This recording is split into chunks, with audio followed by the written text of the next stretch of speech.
Right, so the question is today, how much water should you add to your paint, especially when you're spraying, and or there's a lot of different times when you can or need to add water to your paint. And what does that do? So, first of all, if you've hired a person to paint your house and you need to monitor whether they're putting water in the paint or putting too much water in their paint, maybe you should have not hired that person, because usually they would know how to do it right. But so if you're thinking, well, I just went with the cheapest guy and he's, I'm not sure if I really trust him, that is not the guy you want working on your house. That's not the person you want. So again, go back to the bidding method is always take 3 bids from people that you trust, take the bid in the middle. Don't even look at the price of the guy that you don't trust when he comes up to your, if a person comes up to your door and you can't communicate with them properly, you can't, they're not understanding what you want done, and you don't feel 100% confident that they're going to be able to do the job way you want it done, do not even look at their price. It means nothing. Again, so back to water in the paint. What can you do? How much water can you put in paint? There's certain materials that require you to add water, and I'm going to talk to you about bases and stuff like that. So they have P base, for instance, Vista's Acrobond, good product, and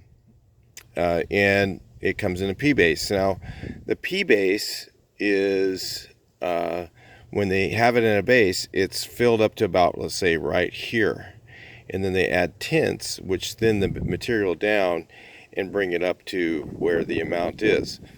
Now, typically, what I've found in the P bases, at least from Vista Paint, is the P base is a little bit thicker than when they used to have a actual stock mixed material, where it was already mixed to the right color. It would be poured to the top of the gallon, be completely full.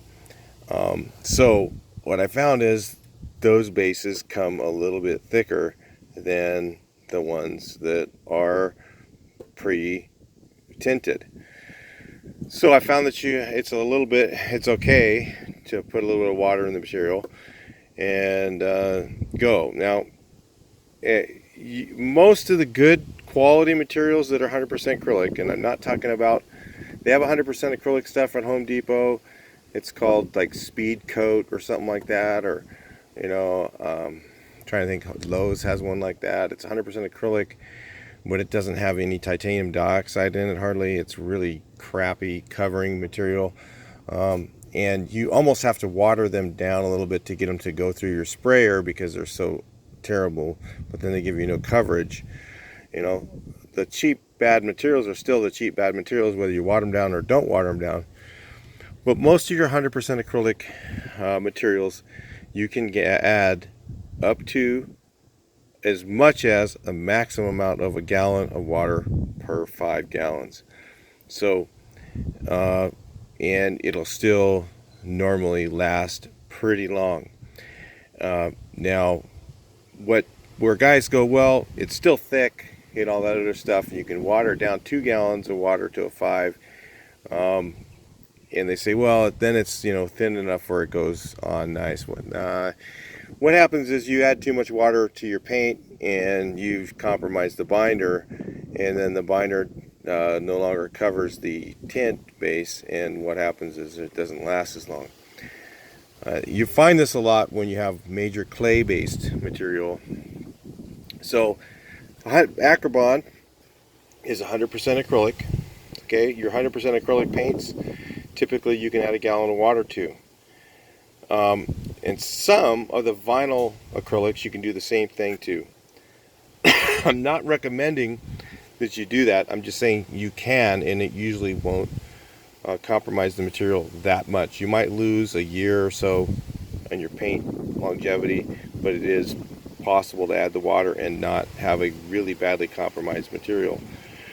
When guys are having problems with watering it down too much is when they go like 2 gallons of water to a 25-30% water. Then what happens is, like I said, it opens up the binder, allows the tint to fade, and the material doesn't last. So you have your materials like, for instance, Dunn Edwards has a material called Sparta Shield VA. Sparta Shield VA, still about the same thing. You can add a gallon of water to it, but it's still super thick with a gallon. You can add 2 gallons of water to that paint, and it's still thick and it'll still cover. But guess what happens when you add 2 gallons? It covers really good, and then 2, 3, 4 years later, it starts to fade out really badly, even though it's really thick. So a lot of guys will say, well, it's still thick, so I can add more water. It's still thick, so I can add more water. It depends on the type of material it is. So if you're using 100% acrylic, the rule of thumb is about the maximum is a gallon. Typically, I don't like to add more than a half gallon to a 5. And that's usually because normally it's filled up to the top. And you know, if it's a stock tinted color, if it's a base, typically it's filled down below that, and the tint is supposed to bring it up. So sometimes you're only putting this much tint in it, and there's that much base left, and that base is a little bit thicker to make up for that tint that's going to be put in it. So if you're not putting very much tint in the material, sometimes you need to add that water to make up for it when you do your mixing for your paint. And that might be why some of you guys go, hey man, my flat. This is only the rule of thumb on flat paints. So most of your enamel, except for a few situations, you don't normally want to thin that at all.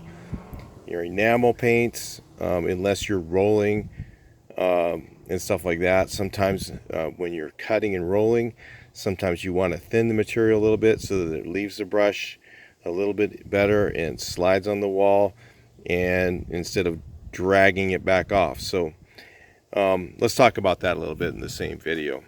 So for instance, sometimes when you're cutting in, sometimes it's better if you're cutting in, say, interior wall, and you thin down the paint just a little bit. What happens is the paint kind of leaves the brush and soaks into the wall and finds all the little holes and cracks and everything else. And then what you do is your last stroke with your brush, you go over it really lightly, and then you actually can get better coverage sometimes by thinning the paint. So sometimes I'll just throw a little splash of water in with my cut bucket, and when I'm doing walls, and I'll actually be able to be a lot faster and a lot better coverage by doing that. So what happens, see, is when you take your brush and you run your brush along, sometimes what happens is it will actually pull the material back off, and the trick is to lay your brush really lightly on that last stroke so that it covers. So anyway, also stucco, if you're brushing stucco, you should always reduce the material. In fact, you're going to be reducing it to that almost compromised area, but it still does last. It won't fade out as quickly, as long as, especially up under the eaves, when I'm touching up under the eaves, there's no sun that's going to hit that area. So nothing is compromised when you do that. But anyway, just a little something about water and paint, watering down your paint. Kind of a little bit of rule of thumb about things that are too much and not enough. And that water is okay to add to your material to make it work better. But when you're adding it to try and get mileage out of it, usually that's just not going to last.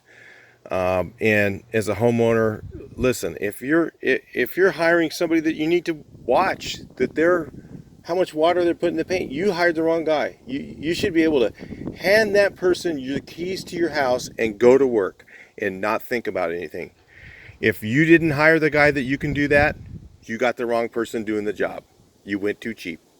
That's just that's the bottom line. You're trying to save money, and basically you're doing the work by monitoring them and doing all the extra work of watching them and all that other crap and managing them, micromanaging them. Basically, you might as well just draw yourself a paycheck, because that's what you're doing, is you're spending your time. Because if you hired a person who you trusted, you'd hand them the keys to your house. See ya. I'll be back in a week or whatever. I'll see you after work today, and we'll see what you got done.